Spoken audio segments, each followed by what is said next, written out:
We interrupt our program to bring you this important message.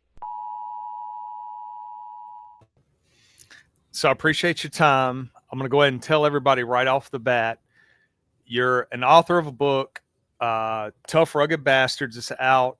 More importantly, not just the author of the book, but you lived it. You lived an entire career in the Marine Corps that we're going to get into. But more importantly, you're one of the founding members of what is often referred to as Det One or Detachment One.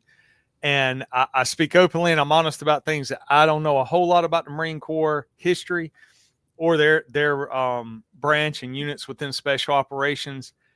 But if you can lay it out for us in a layman's terms for Det One, and then let's get into all the details of your background. Absolutely, Brian. First, thanks for having me on. And because I still work within the special operations community, I've been told that I have to make a disclaimer that my opinions are my own. They don't necessarily reflect the Marine Corps Special Operations or U.S. Special Operations Command. But having got that out of the way, so special operations in the U.S. military started in World War II with the Marine Corps. The Marine Raiders were the first unit, and then after them followed the UDTs that became the SEALs and the Army Special Operations, the Rangers, and so on and so forth. But it wasn't until the failed attempt to rescue hostages in Iran that America really recognized the need to put all the special operations units together and have a command and control, centralized command and control. At that time in 1987, the U.S. formed the U.S. Special Operations Command, and the Marine Corps was invited and declined to participate in it. And then fast forward, several years, at 1987, when that happened, that was about when I was graduating high school and joining the Marine Corps. But the Marine Corps did have a unit called Force Reconnaissance that was the Marine Corps Special Operations Unit tasked with hostage rescue and seizing gas oil platforms, ships at sea, all of those sorts of things, deep reconnaissance. And it wasn't until post 9/11 that the U.S. recognized that they needed more special operations forces. And this time the Marine Corps was told that they would have to participate. So in 2003, the Marine Corps was directed to stand up a unit that was, as you mentioned, called Detachment One. I was fortunate to have been selected to be one of the team leaders in that unit. And then, following that unit's 3-year life cycle, the Marine Corps was further told to stand up a larger special operations unit that's now the Raiders. So when we go all the way back to 1987, and this sometimes I like to weave in a little pop culture, but you and I are very, very close in age. I went in the military just a few years after you, but when I was a kid and going back and looking at like the whole toy line of G.I. Joe. And so it was this whole idea of pulling all these, characters from different branches of the military, and they're going after a terrorist organization. And when I was a kid and kind of hearing about it in the first, kind of version of that, it's hard to kind of understand that felt like it was a little bit ahead of its time. Yeah, it kind of was. I mean, G.I. Joe Fighting Cobra was, I think that definitely came out before Special Operations Command came out itself. So that's kind of foreshadowing, I guess. And the only reason I even bring that up is that the whole idea of when we're growing up, what kind of motivates us or maybe what interests us to actually go into the military. And everybody has their own reasons for going in. And you did an entire career. And as you said earlier, you're still training people. But for you, what was it that kind of drew you into the military and specifically for the Marine Corps? Yeah, I tell the story in the book, and it's one of those stories that I'm not even 100% sure that it's true anymore. Yeah. I think it's true. I remember it, like it were yesterday, but I think I was 7 years old. It was the 4th of July, 1976. So it was the bicentennial of the nation. It was a pretty big deal. And we were at, like everybody who, lived in small towns, at our, the nearest town that had a parade. And I remember distinctly, seeing a Marine in dress blues come through the crowd and asking my dad, hey, who is that? What is that guy? And my dad had been in the Navy, so he was kind of dismissive. There's a Navy Marine Corps kind of rivalry, but he was like, yeah, that's a Marine. Then there was something of like it. So when I got home, or the next time I got to go to the library, because that's kind of where you had to go to get information. I started reading about Marines, and I later learned about Force Recon and kind of what they had done in Vietnam. And at that time, kind of the time that we grew up, I mean, pretty much everything was centered around Chuck Norris and Rambo, and everybody was rescuing POWs. So there was there's a whole lot of people, a whole lot of movies about Vietnam, and so I was totally, hook, line, and sinker. I was sold. That's what I wanted to do at a really very early age, and that's stuck with me.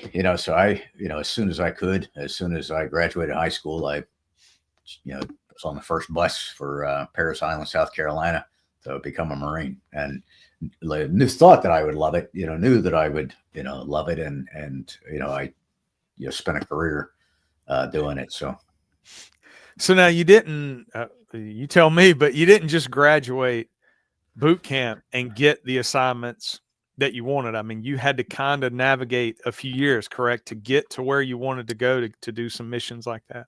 Yeah, absolutely. I started out as an infantryman, and that's a great way to start out. I think, everything's up from there, but it's, you learn what hard work is. You learn, how to do hard things and keep going. And that really, for me, set the stage to, for the things that I would do. I'd worked my way relatively quickly into a sniper platoon, and then had the opportunity to be trained as a sniper. And so that was certainly like a leg up. The thing that I had holding me back was, Marine Corps reconnaissances, amphibious reconnaissance. And I was not a great swimmer. So a large portion of the selection process involves swimming. So I had to try out a couple times before I eventually made it. So when you're talking about that, at that time too, there was, I would assume, there was really no other way to get better at that, or any kind of courses that you can take. In other words, what I understand now is that there are groups of guys that run these training courses now for people coming out of high school or whatever in their early 20s, and they want to kind of fast track into some type of special operations unit. They didn't have that back then. So if you were a weak swimmer, what did you do? You just had to keep kind of training up and just swim all day, or how'd you actually get better? Yeah, so I joined the Marine Corps thinking that I was a good swimmer. I grew up in the country. I spent, plenty of time in ponds and lakes and didn't drown. So, yeah. But, when I'd never learned to swim, crawl stroke or, swim various strokes. So when I went to try out, it was, I just didn't know what I was doing. But I was already in the Marine Corps. So it's, those programs didn't exist, but you really just had to find somebody that could swim and kind of offer to buy them some beer if they would help you. Yeah. So now so fast forwarding a little bit there, 9/11 happens. And of course, America changes, the kind of world environment changes, and some organizations that have been plotting against America hit the radar for the average citizen. What kind of transition and change happened for you after 9/11, and what unit were you in, and that sort of thing? Yeah, so that I had been in Force Recon for a number of years at that point, and I was actually serving at that time as the platoon sergeant for a Force Reconnaissance platoon. We were sitting in myself and my team leaders were sitting in a bar in Darwin, Australia. We'd been overtraining with the Australian snipers for a couple of days, and it was our first night that we got to go out.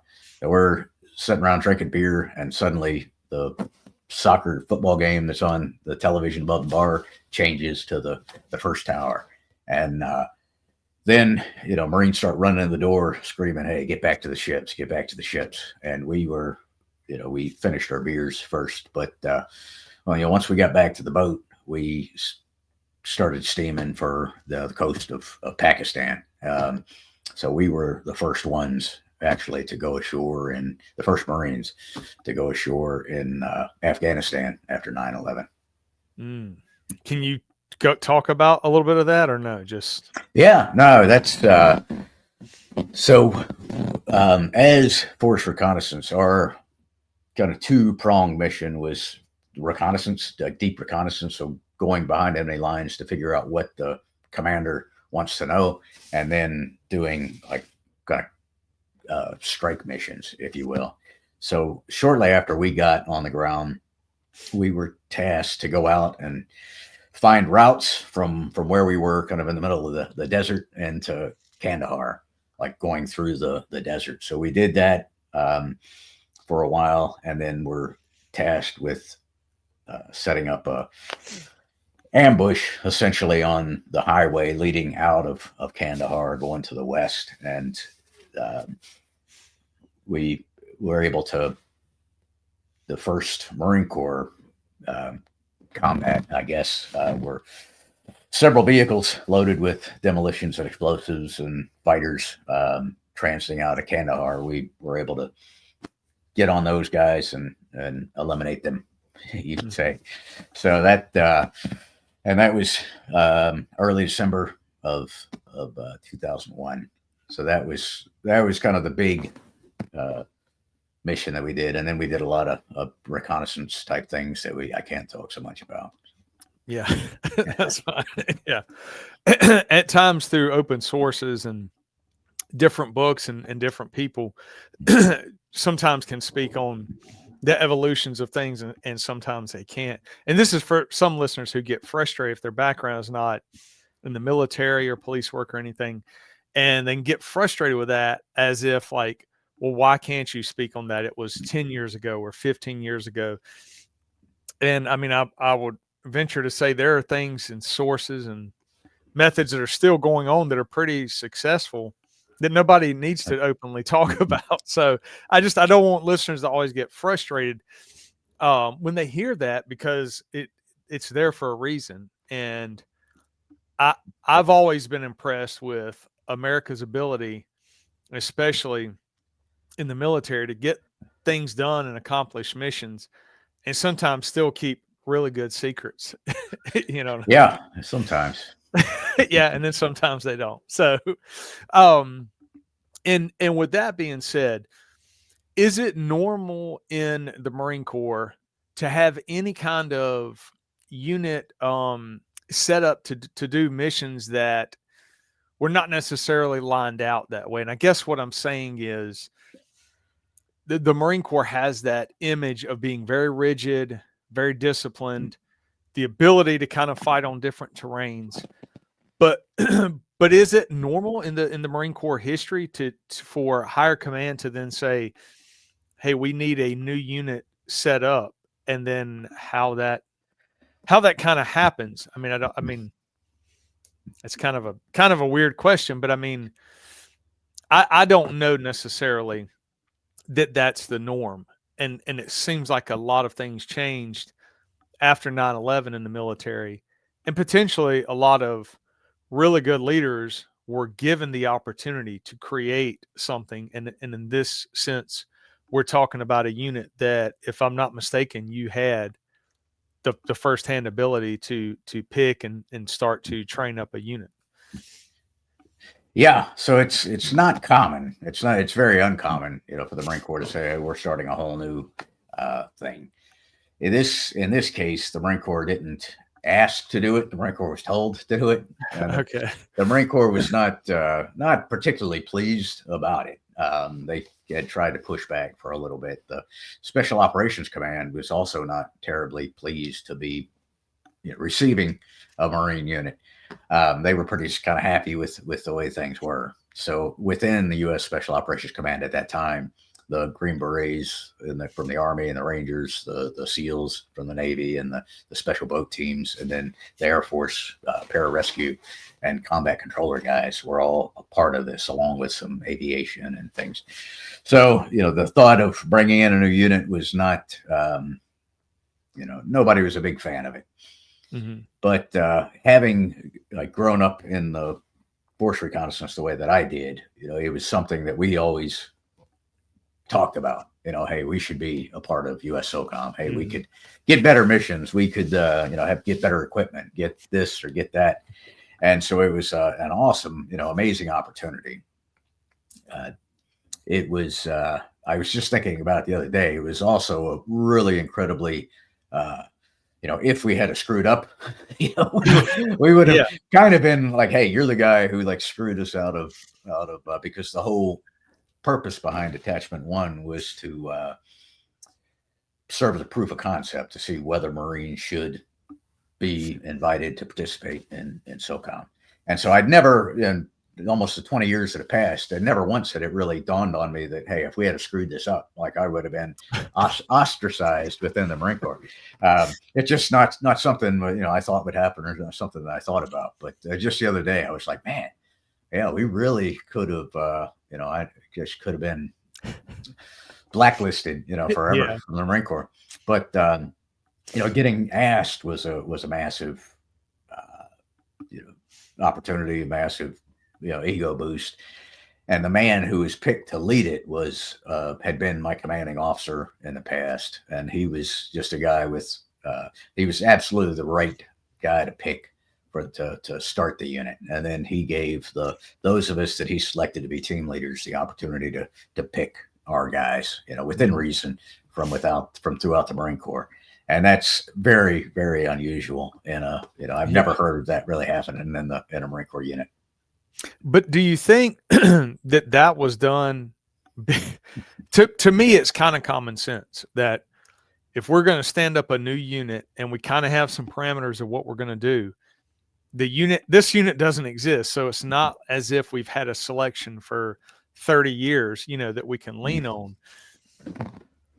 To me, it would be kind of common sense. Hey, grab some of the best team leaders, and then they know the talent within, the recon environment or recon unit, or even units. Now, I don't know if y'all tapped into, battalion recon or anything like that, or if it was open to anybody. But that idea of, so it's almost like playing basketball, like a pickup game of basketball. You know who to pick on your team. You're not going to pick scrubs or people that are not going to be the best.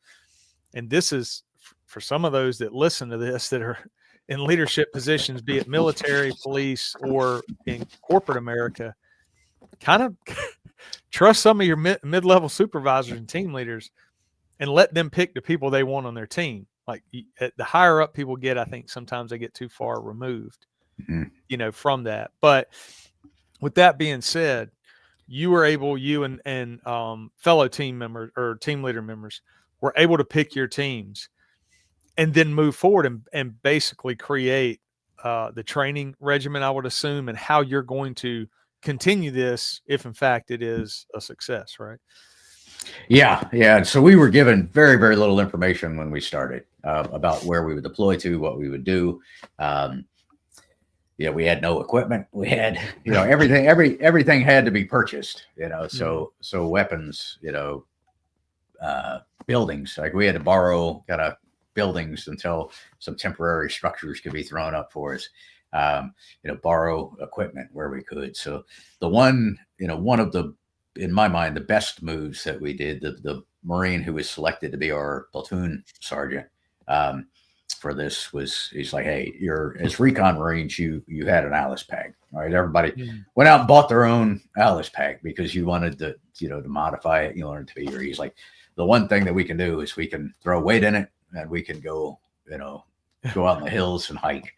And so we would do that. We'd just go out on a 20-mile hike every Thursday morning, like clockwork. And what comes with being, a lot of us were, whether we considered ourselves to be or not, but kind of big fish in little ponds, right? We were all people that had reputations as being solid performers. We were all, had been around for a while to build that reputation. And with that can come a little bit of ego, You don't say. And that, when you tell a bunch of guys like that, hey, we're getting up, be here at 5 because we're taking off on a 20-mile hike. There was a little bit of, it was quiet, but there were, a little bit of internal rumblings at first. There were a lot of us that hadn't, moved 20, hiked 20 miles with 50 pounds on our back in a while. So, but you also couldn't say no. All right. That wasn't an option. So, after the first one, there were, a lot of blisters. There were, a lot of guys sore the next day, but it was the expectation that, hey, next Thursday, we're going to be out here again. And it was done on Thursday. Normally in the military, you'll do something like that on a Friday and you finish, and then once you're done, you're done. It was done on Thursday because we would get back to work about 9 a.m. and then we would take a shower, go to work, and that was the expectation, and it became, it got to the point where it was, it became a real point of pride within the teams, like who was first, who finished first, and who, it became a team builder. It certainly became an area like competition between the teams, which was not always healthy, but competition. but it was, it definitely established the culture of the organization. Right. We are an organization that will do, hard things, and then before we get to work and then, show up and do work.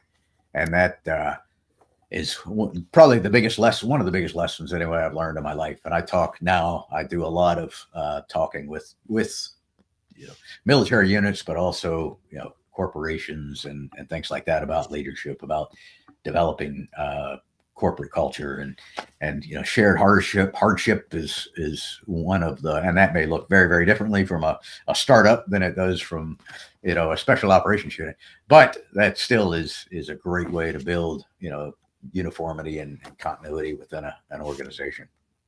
Yeah.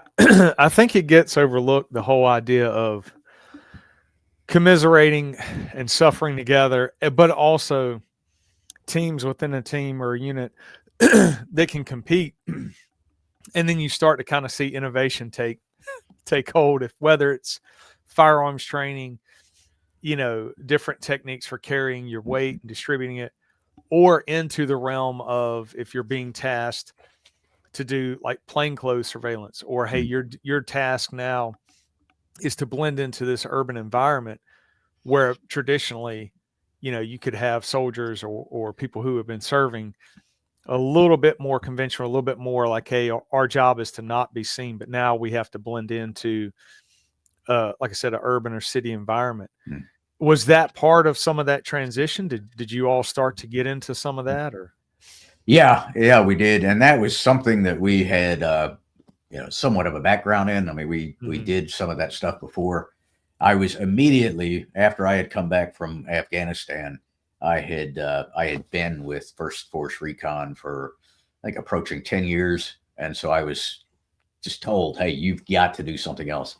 So I went to what was called the Special Operations Training Group and ran their urban reconnaissance and urban sniper courses.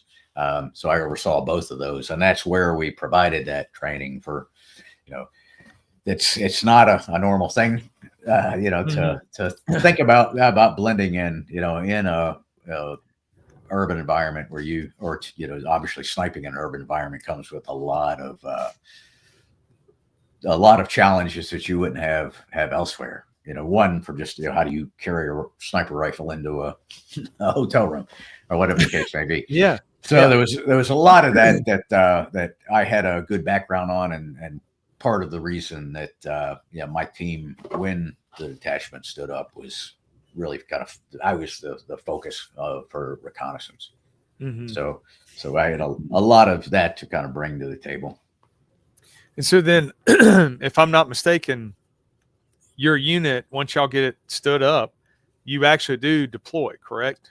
Yes. So again, we didn't know where we were going. We assumed wrongly that we had to assume something. So we thought we'd go to Afghanistan. And so we started, working for that. And then about, halfway through the time that we were given to prepare, we were told, no, you're going to go to Iraq, and we were going to be attached to a Navy SEAL group. So we were going to be serving essentially as a SEAL team in Baghdad. So underneath this SEAL architecture, and primarily tasked with doing direct action raids of high value targets. So gathering the information, intelligence, identifying them, figuring out where they are, where they were going to be, and then in the middle of the night, blowing the door off and grabbing them out of bed. And that's a lot of fun. Yeah.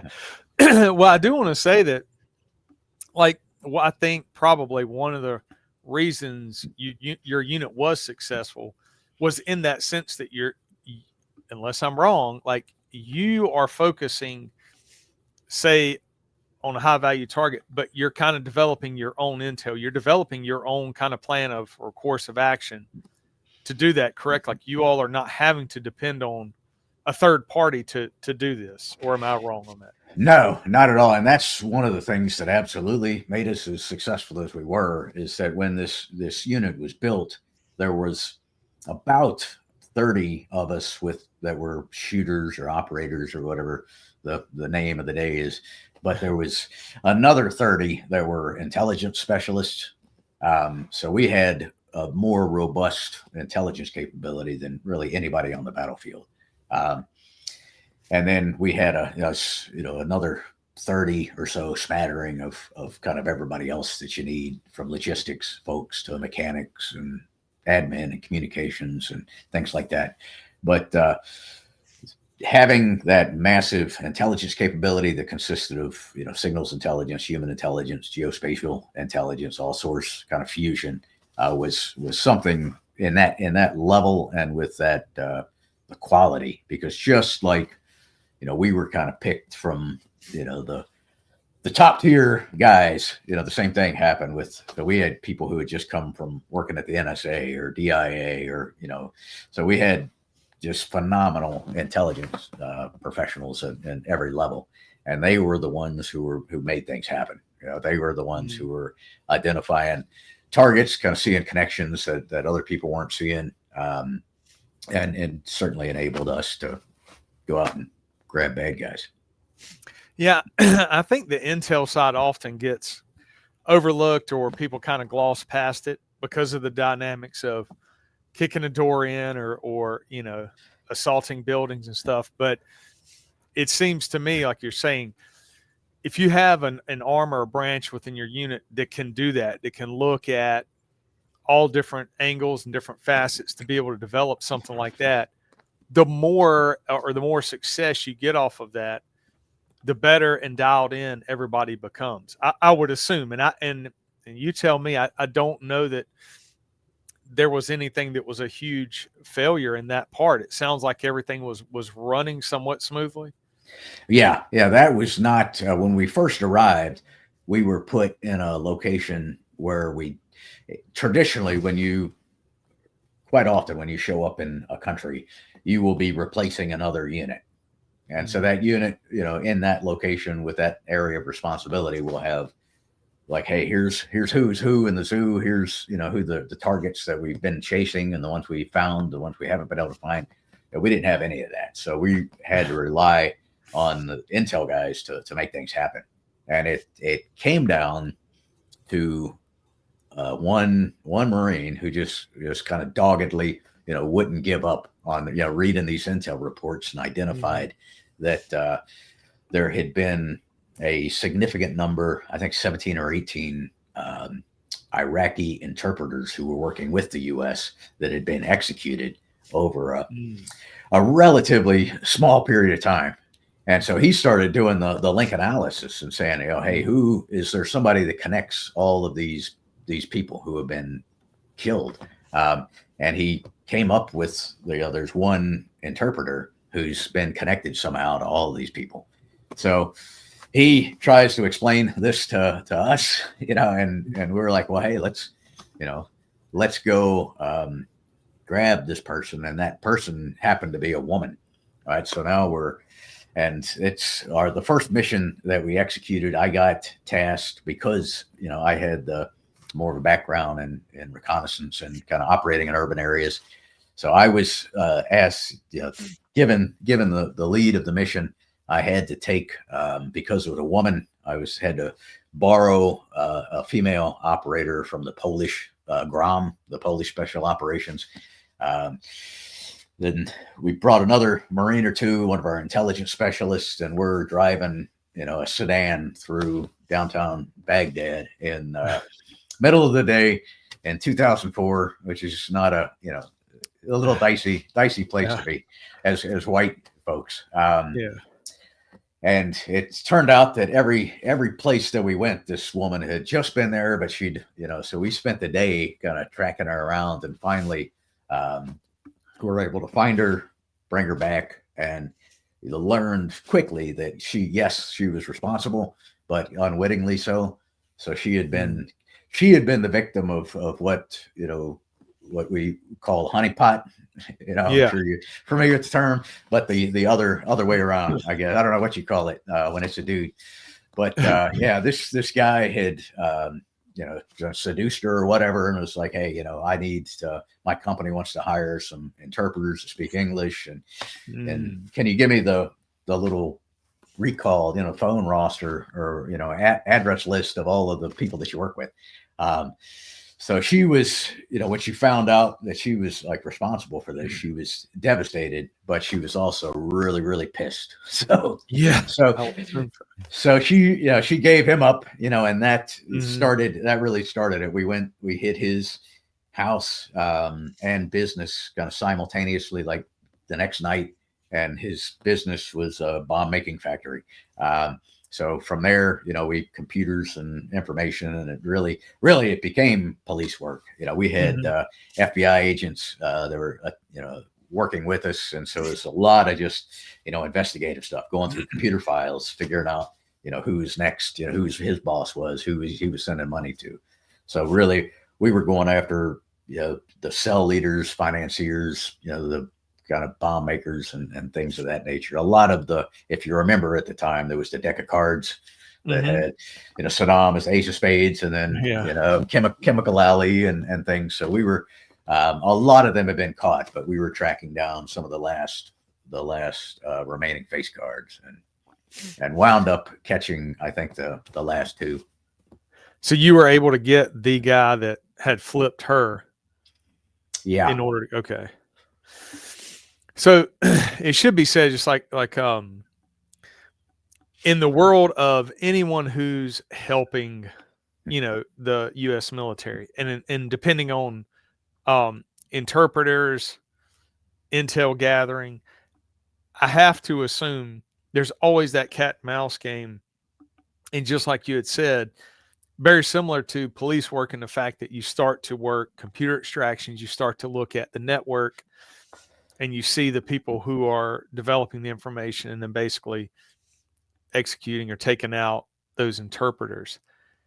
I'm assuming also that had a ripple effect maybe within the interpreter community. Did the word kind of get out like that they're basically rounding up or hitting interpreters? I know that was always a threat, but like once things get very specific with a list of 15, 16, 17, was that word out like that? I don't know, because it was, and the only reason that we put it together was because it was all over the country, and a lot of times it seemed that at least with this particular unit or company that was providing interpreters, this woman was kind of all over the place. So I don't know that it had really gotten out. Okay. I suspect it was, the word got out after the fact, that, hey, they, at least, the military went after the person who was responsible for this, which I hopefully gave them a little bit of, because anytime you have a CI and police work, or, anybody that's working with, particularly with the military in a place, in a combat zone, it's a pretty dangerous gig. Yeah, that those two worlds kind of mirror one another, and it's interesting when people often, I guess, assume that everything is so separate and that missions are so different. They sort of are, and then they sort of aren't. I mean, when you start to look at how to dismantle a gang or a enemy organization, it's basically very similar.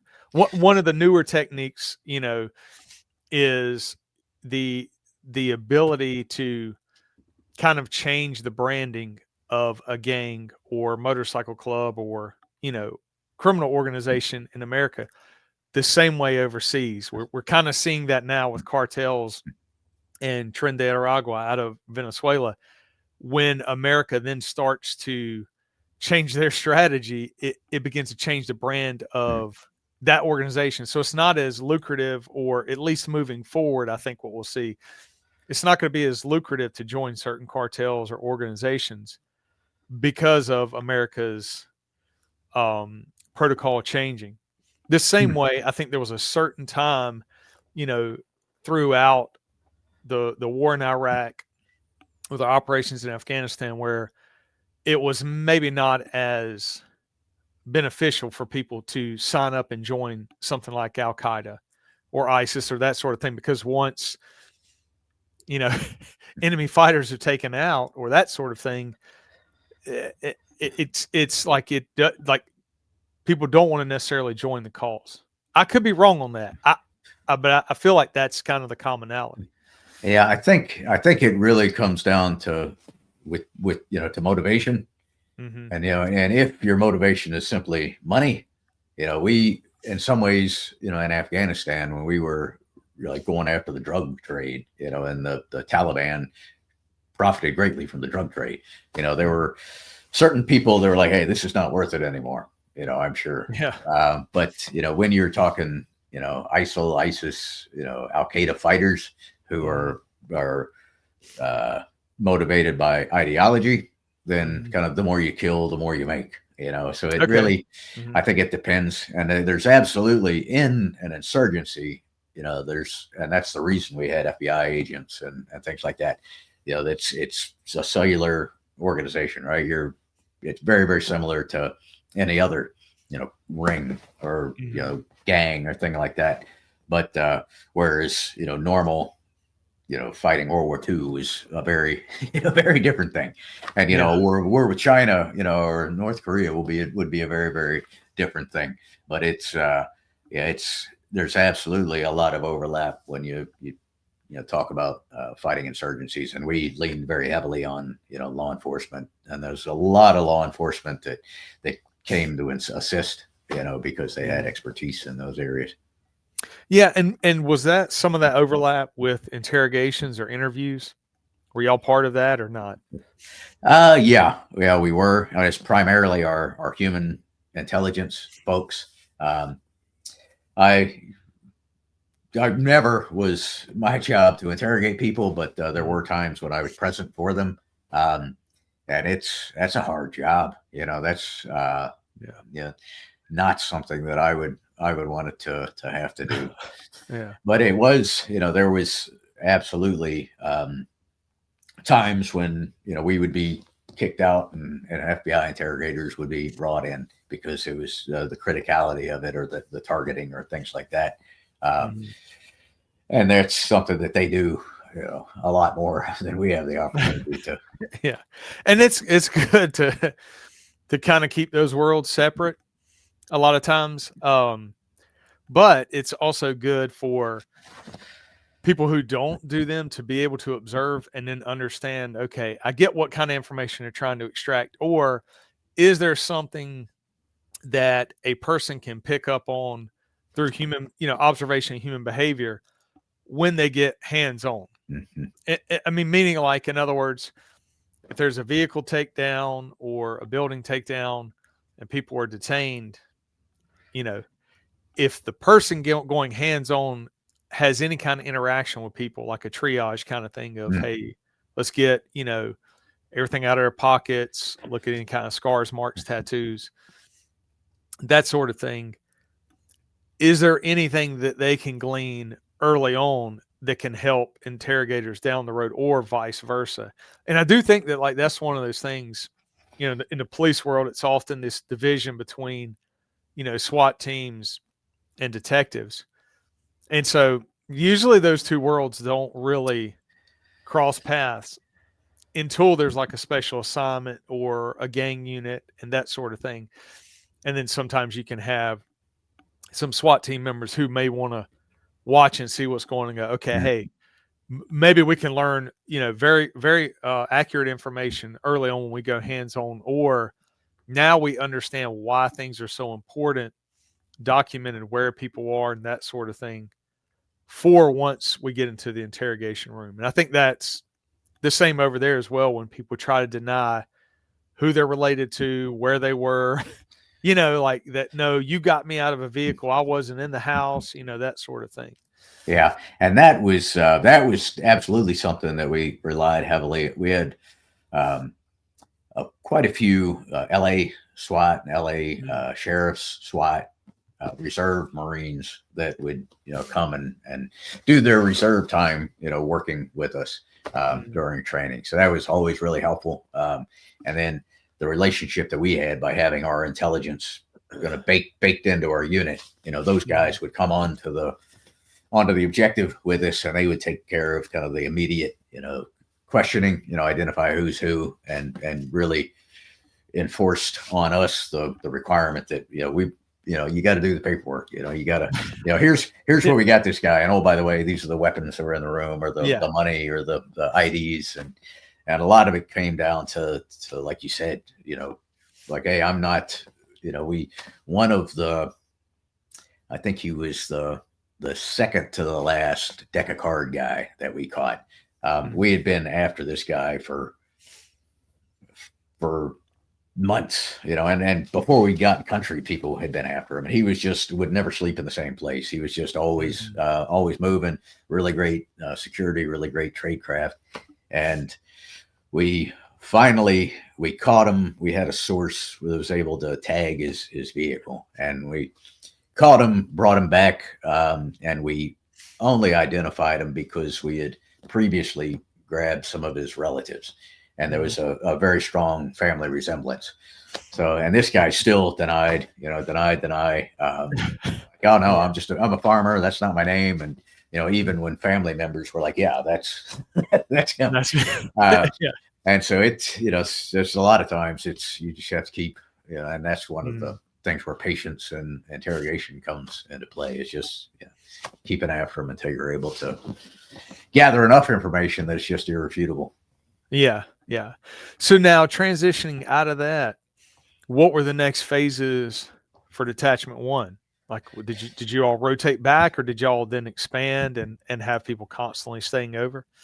So we did, once we finished our deployment there, rotated back, and we were kind of unsure what was going to happen for about a year. We were kind of waiting for a decision to be made. And again, the Marine Corps was not really excited about doing this. Special Operations Command wasn't excited about it, but the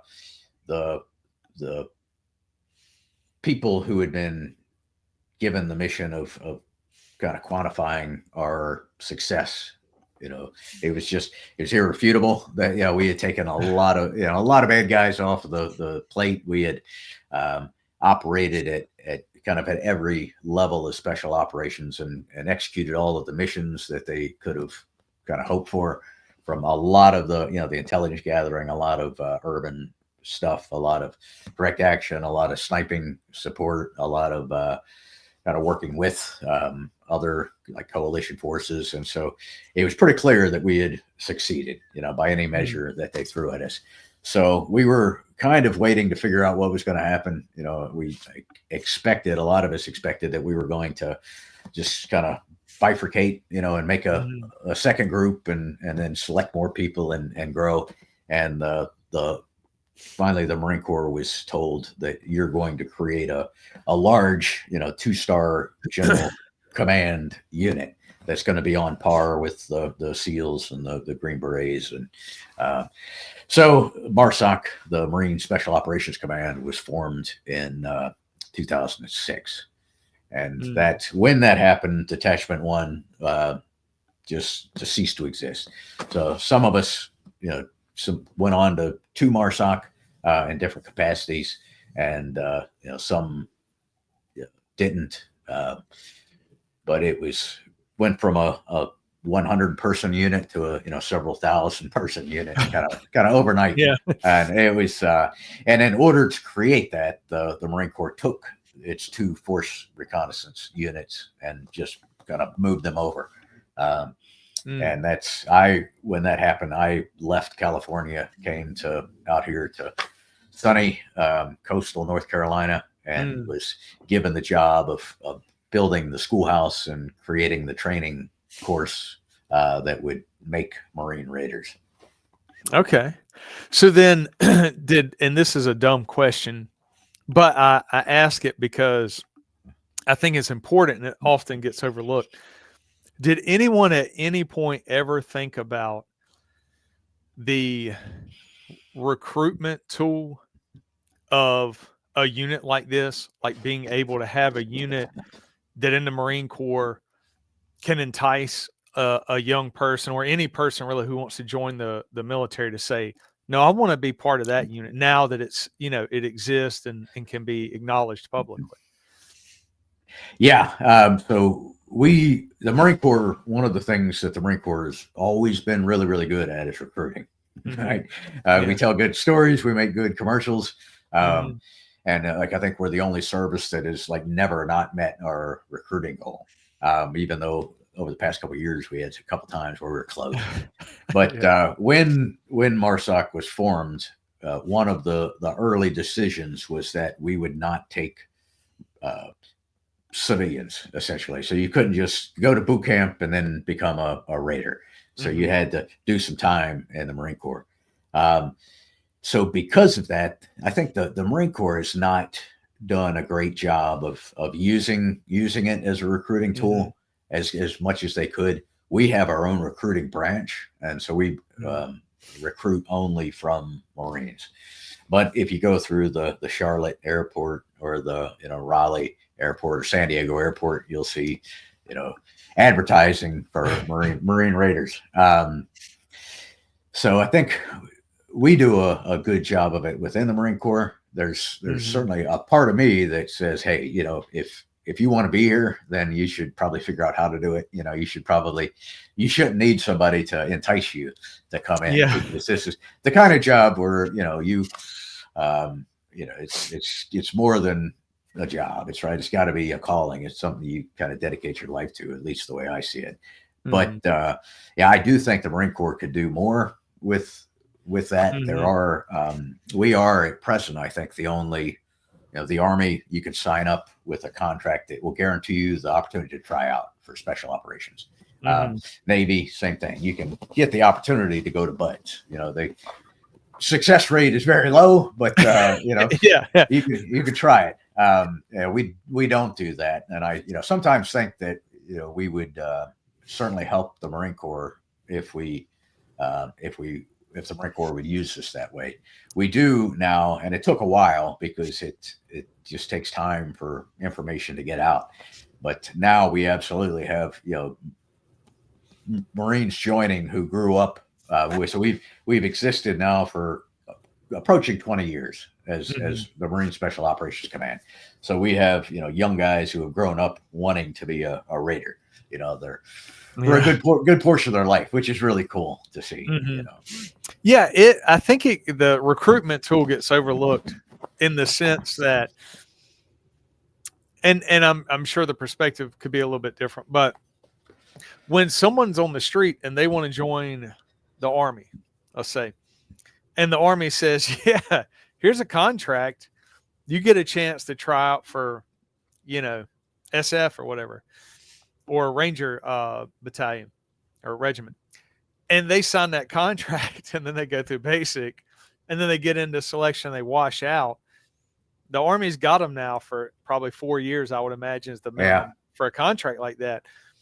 And I think that's probably how they may have looked at it, because the Army was suffering so bad for recruitment. They were missing, I guess, their mark or whatever.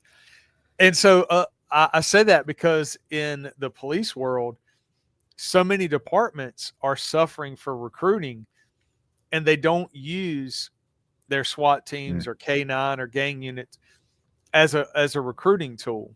It's like in a meeting I had to explain one time, like, if you mimic what the Army did and sell it to applicants that, hey, we have 2 full-time SWAT teams, we have full-time gang suppression unit, full-time K9, like all these specialized units that people want to get to, sell it. And then when they get off of field training, they're eligible. Now, a higher ranking person in the room said, there's no way, that's not fair. And all I said, I didn't say they were going to get chosen for the units. I just simply said they had the ability to apply. Yeah. I do think that there is something for that to be said, because if someone's not the quality candidate, they're going to wash out, and they'll know that. We all kind of self-reflect. We know, at least most people do. You join the military, you want to try out for some unit. If you don't make it, you do understand why. It's not a mystery. I think that like that can be an incredible recruiting tool. But I've also had a buddy that was like, I can't stand when someone comes off the street, graduates basic, goes to selection, and then they happen to make it in, and then they get to a team and their head's this big because they're still kind of immature, Yeah, and that's absolutely one of the benefits that we have at MARSOC, is that the Marines coming through our selection have been Marines for an enlistment, more or less. So they've got some time. They understand the Marine Corps, even if they don't fully understand what we do. And not all of them are infantry necessarily. A lot are come from reconnaissance and different backgrounds. But we get somebody who played the tuba in the band, or somebody who's a crew chief on a helicopter, or a mechanic of some sort.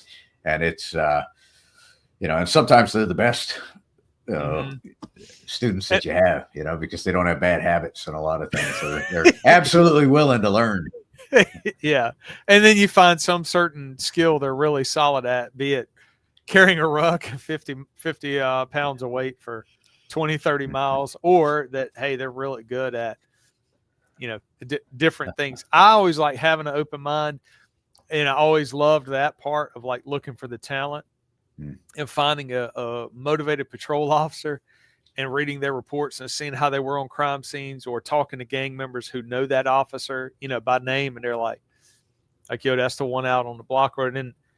And see them and kind of be able to try my best to try to fast track them into something, be it a detective assignment or, different unit or whatever. I always love that part. Or to be able to tell higher ups, hey, this is the person you want to keep an eye on. Even though on the surface, they're not running around beating their chest and they're not bragging about all their accomplishments, know that this is what they've been doing, behind the scenes. And I love when people do come out of left field like that, and they have this desire or this motivation to learn, and they are like a sponge, and they take it in, and then they kind of move up into those assignments. And I don't know, it's always good for everybody.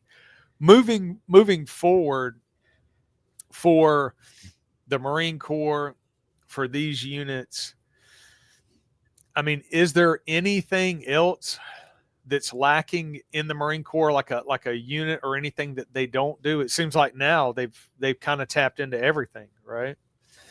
Yeah, I think, and I've largely, I try to stay abreast, but I've largely been out of the regular Marine Corps world, really since most of the time I was in the Marine Corps. And there's a separation, certainly, but and certainly now, because it's an unusual relationship. The Marine Corps is responsible for obviously giving us Marines. They're responsible for providing us with the same equipment that everybody else uses. And if that equipment isn't, doesn't meet the requirement, then, SOCOM is responsible for it. So the Marine Corps pays paychecks, the Marine Corps promotes, but, SOCOM gives missions. So it's a strange relationship. And I've, like I said, although I try to kind of stay abreast of what the rest of the Marine Corps is doing, because there's always a huge part of my heart that, is, and, the saying that once you're a Marine, you're always a Marine. but I'm not able to keep up quite as much on everything that the remainder of the Marine Corps is doing. But definitely a lot of very heavy focus on, the coming fight, preparing for what that might look like, which could conceivably be very, very different than what we spent the last 20 years doing.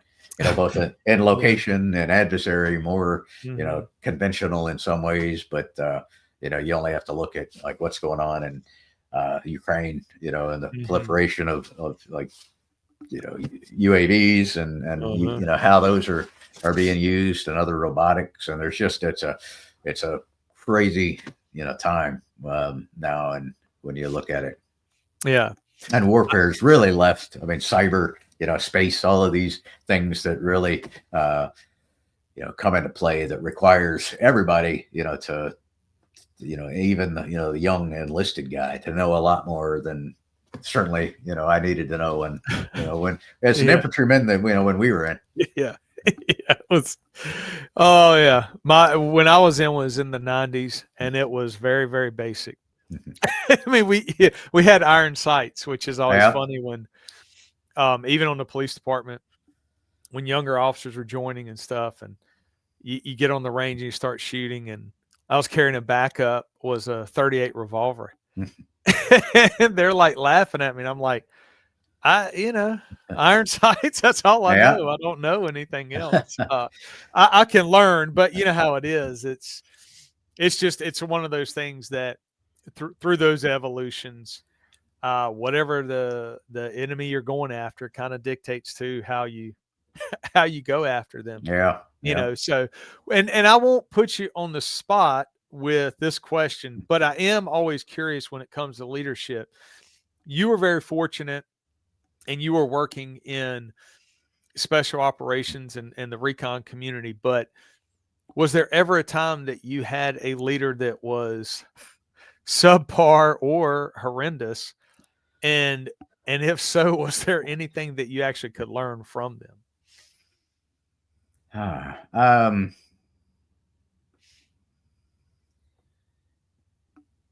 Yeah, I know. I've certainly had leaders that I thought at the time were subpar, not necessarily horrendous. I don't think it never quite got that bad. But I think one of the secrets to this, whatever success I've had, has been that I kind of feel like you can learn something from everybody, right? Like the broken clock strike twice a day kind of mentality. So I did have a boss who was, and it was early in the war on terror, that was, from him, I learned that you've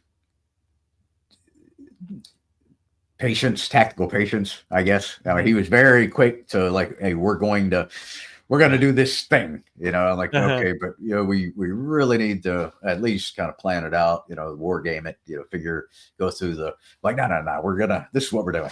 And it was frustrating, it was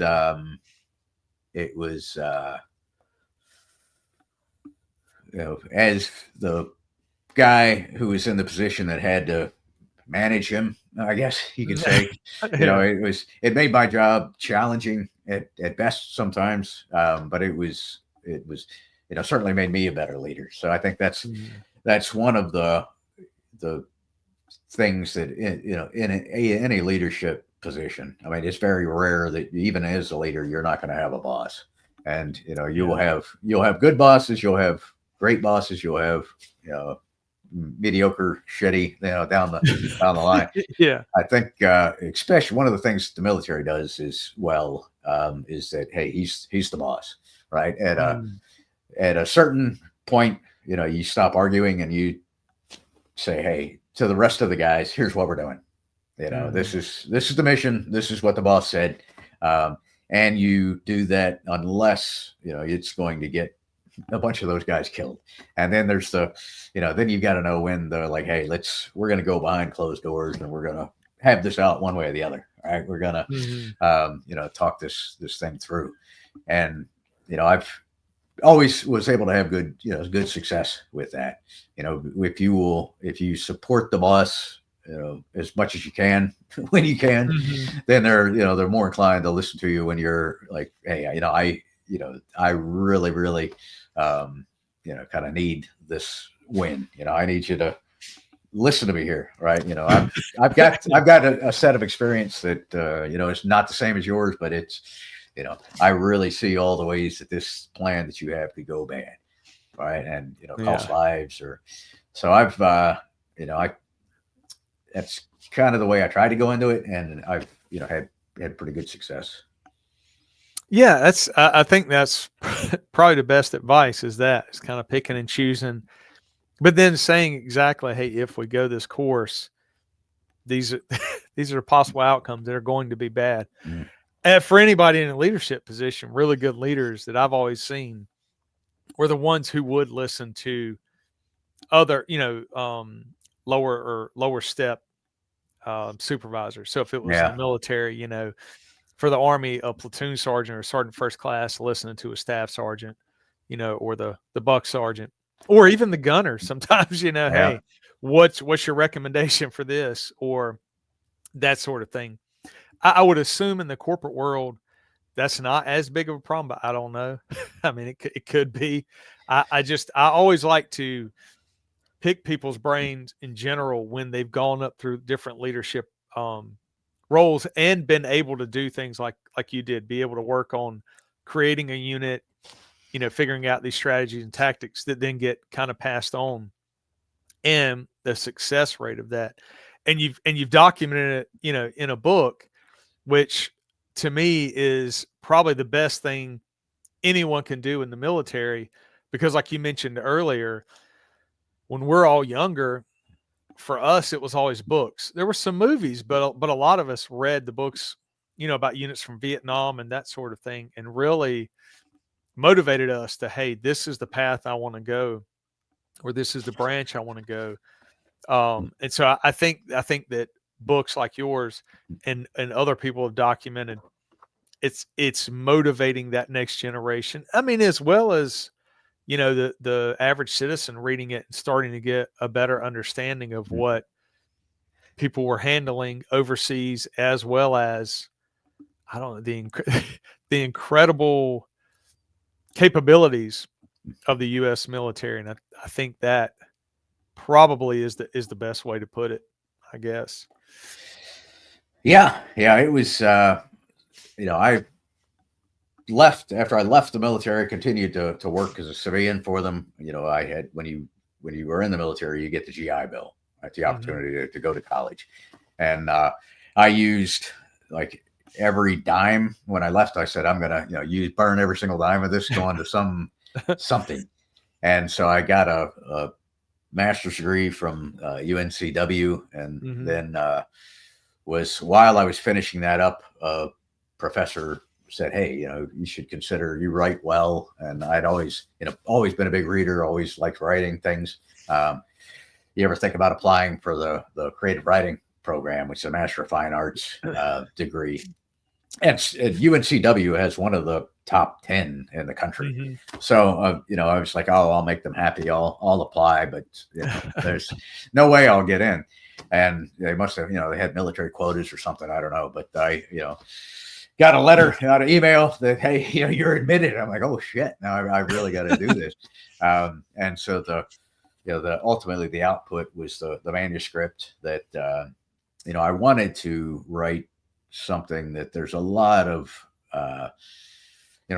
books have come out of the global war on terror, a lot of special operations books. I mean, there's tons of them. And, some of them are really good. Some of them, a lot of them are less so. Yes. I wanted to write a different book, to write a one, the Marine Corps or the GI Bill spent a lot of money, like actually sending me to learn how to write, so I wanted to, make sure that I kind of wrote in a way that was, worthy of the degree that I got. I wanted to, a lot of books I feel are written like for other military members, and so there's tons of acronyms and jargon and civilian picking it up and reading it, may not, so I really wanted to explain, for a civilian reader, what was, what was like, what it went through, what it felt like. And then for, also to honor all of the guys that I worked with that started this unit and then the Marines since. And, plus, they always tell you kind of lesson one in writing is that you should pick like one person that you're writing to, right? Your ideal reader. I threw that like right out the window, and I had like five. Like I wanted to, write to civilians that know nothing of the military. I wanted to write for young men like me who like want to do this. I wanted wanted it to be a kind of a thank you thing to to our boss, Colonel Coates, that started this whole thing. I had all of these ideas, and I feel like somehow or another, with some help from readers and editors and things like that, I have been able to pull it off. So the book's done. It's been out for a year now, but it's obviously still available, and it's pretty good from the feedback I've gotten. Well, I was going to say you've done something right, because when you look at some of the reviews or compliments on the book, you've got David Joy talking about it. And for those people listening, a lot of the listeners enjoy fiction and literature, so they know David Joy. Yeah. And, we've posted and talked about it on Instagram before, but David Joy said compliments about you. Clyde Edgerton. So like that, I don't know how many books I read of Clyde Edgerton's, and it's like, he's one of those writers that I would recommend to people when they talk about like Southern fiction and just storytelling and characters and stuff. So I do think there's a lot to be said when you can write a book about, a unit like yours, and then have, authors like that giving you compliments. And Worth Parker, who I think a lot of, and he's constantly posting about reading, and and he was the first person to put me on your stuff. So and I appreciate that. He's a solid dude. Yes, he is. So now growing up, or even not growing up, but like, are there certain books or novels, I should say, not even nonfiction, but like novels that you read, or were you a big reader like that growing up for fiction? I was. I relate as a young kid. My dad was a big reader, so he had a pretty large, library. But I as soon as I could read, the Hardy Boys, those Treasure Island, sort of stuff. And then I kind of moved from that into, Vietnam books. Yeah. So I went into LARP books, the MacBee-Sog stuff, and so I didn't really get into, although, things like Tom Sawyer and some of the classics, I didn't really get into like reading kind of classics, literature, like Clyde Edgerton and guys like that, until like I was in the Marine Corps. And then of course going to UNCW and having him as a professor there was, was pretty cool. Surreal. Yeah. Very cool. So yeah, I didn't, a lot of the when I was in the MFA program, a lot of the kind of canonical classics that most people would have been expected to read, I was like trying to catch up, the things that everybody was talking about. Oh yeah, Dostoevsky or whatever. I'm like, I'll get the Cliff Notes. Yeah, I didn't. I read a lot of fiction later in college, but I read some when I was a kid as well. But then probably most of high school, it was nonfiction. Like you said, it was books about Vietnam, some history books, but I couldn't get enough of that. And that's what I was saying earlier. I do think that it's important that books are well written and documented, and also not give a negative image in the sense of there I was, me attacking the world, and I think a lot of that is coming out, and some people are kind of sick of it. So yeah, well, I always enjoy people who are ego free, who are just really good at what they do, and then can do things like document it and write a book. And I don't know. I guess I look at it as like just being proud of something like that, as opposed to people always saying me kind of thing. Yeah, that I feel like, I knew going into it that, not that it makes me a better person by any means, but I didn't want to write anything that anybody was going to question, you know. So, you know, a lot of that was just, hey, let me send this to you. You know, can you read through this and make sure that this happened the way that I remember it happening?